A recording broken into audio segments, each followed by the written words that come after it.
Jeg vil nu demonstrere, hvordan man redigerer i sine stammeoplysninger. Så starter her under opsætning, går ind under stammeoplysninger, vælger redigere basisinformation, og så kan man taste adresse herover, postnummer og by, hvad man nu lige synes, der er behov for, og vi siger gem ændringer. Yderligere så har man også mulighed for at redigere sine kontaktinformationer, og det her det er simpelthen de input, som vi bruger, hvis vi har behov for at kontakte jer. Jeg kan taste telefonnummer,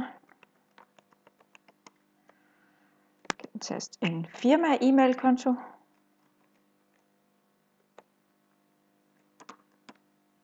den her firma-e-mail-konto, det er simpelthen den, vi bruger til at fremsende en faktura på.